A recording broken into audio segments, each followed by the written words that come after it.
Hello viewers, Nanita. இன்னைக்கு நம்ம பார்க்க போறது 12th standard maths chapter 10 ordinary differential equations exercise 10.3 ல 5th sum. Question என்ன கொடுத்திருக்காங்கன்னு பாத்தீங்கன்னா find the differential equation of the family of parabolas with vertex at 0, -1 and having axis along y axis அப்படின்னு கொடுத்திருக்காங்க. அப்போ இந்த parabola-ஓட axis வந்து along y axis-ல இருக்கணும். இந்த மாதிரி parabola வரைஞ்சாதான் axis along y axis-ல இருக்கு.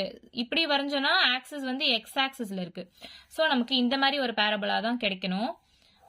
அப்போ எங்க இருக்கு vertex 0, -1ல இருக்கு. அப்போ 0ன்றது x axis, -1ன்றது y axis. So 0, -1ன்றது இந்த பாயிண்ட் தான். And having axis along y axisன்றதுனால parabola இப்படி ஓபன் ஆகும். அதாவது இந்த axis வந்து along y axisல இருக்கு. So differential equation கண்டுபிடிக்க சொல்லியிருக்காங்க. So இதுக்கு ஜெனரலா நம்ம எப்படி எழுதுவோம்? இந்த parabola-க்கு ஃபார்முலா என்ன? x square is equal to 4ay. எழுதுறதுக்கு உங்களுக்கு கன்ஃபியூஷனா இருக்குன்னா நான் என்ன சொல்லியிருக்கேன், பவர் எதுக்கு 1 இருக்கோ அந்த பக்கம் parabola ஓபன் ஆகும் அப்படின்னு நான் சொல்லியிருக்கேன் இல்லையா. சோ இங்க பவர் எதுக்கு 1 இருக்கு, yக்கு 1 இருக்கு, அந்த பக்கம் தானே parabola ஓபன் ஆயிருக்கு. சோ இந்த parabola-ஓட equation x square is equal to 4ay அப்படின்னு நம்ம எடுத்துக்கலாம். இங்க நமக்கு பாயிண்ட்ஸ் கொடுத்துட்டாங்க இல்லையா. சோ அப்ப என்ன எழுதலாம்னா இது x இது y பாயிண்ட் தானே.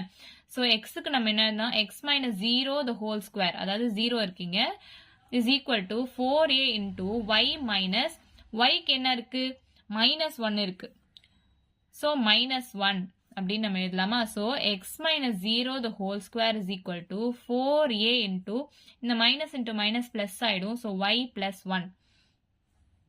So x square is equal to 4a into y plus 1. So இந்த x square is equal to 4a into y plus 1 நம்ம ஒரு ஈக்குவேஷனா வச்சுக்கலாம். இதை நம்ம ஃபர்தரா ஸ்ப்ளிட் பண்ணி எழுதலாம். எப்படின்னா x square is equal to 4a உள்ள கொண்டு போய் மல்டிப்ளை பண்ணுங்க, 4ay plus 4a அப்படின்னு வருமா. இதை நம்ம differentiate with respect to x பண்ணலாம். அப்ப பண்ணோம்னா இந்த x square என்ன ஆகும், 2x அப்படின்னு ஆயிடுமா. x பவர் என்னோட வேல்யூ என்னன்னு நான் சொல்லியிருக்கேன், n x power n minus 1 அப்படின்னு டிஃபரன்ஷியேட் பண்ணலாமா. அதாவது இந்த பவர் டேர்ம் அப்படியே இங்க வந்துடும், பவர்ல ஒன்னு மைனஸ் ஆகும். அதே மாதிரி தான் இங்க பண்ணிருக்கோம், பவர் டேர்ம் அப்படியே இங்க வருது, பவர்ல ஒன்னு மைனஸ் ஆகுது, அப்ப 2xன்னு கிடைக்குது. இது உங்களுக்கு எல்லாமே ஈஸி தான் தெரியும், ஏற்கனவே நான் சும்மா டீடைல்டா சொல்றேன். So 2x is equal to 4a into dy by dx. with respect to x தானே பண்றோம், dy by dx. இந்த 4a கான்ஸ்டன்ட் அத போயிடும். இதுல இருந்து நம்ம 4a ஓட வேல்யூ கண்டுபிடிக்கலாமா. So 4a is equal to 2x divided by dy by dx. So இந்த dy by dxக்கு பதிலா நம்ம y dash ன்னு எழுதிக்கலாம். அப்போ 4a is equal to 2x divided by y dash அப்படின்னு எடுத்துக்கலாமா. சோ இத ஒரு ஈக்குவேஷனா வச்சுக்கலாம். இந்த 4a ஓட வேல்யூ கிடைச்சிருச்சு. சோ அத நம்ம ஃபர்ஸ்ட் ஈக்குவேஷன்ல சப்ஸ்டிட்யூட் பண்ணலாம் இல்லையா. அப்போ x square is equal to 4a-க்கு பதிலா 2x by y dash ன்னு போடுறேன், into y plus 1.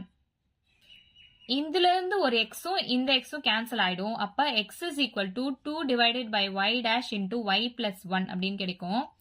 சோ இதை இந்த பக்கம் கொண்டு வாங்க, x into y dash is equal to 2 into y plus 1 ன்னு கிடைக்கும்.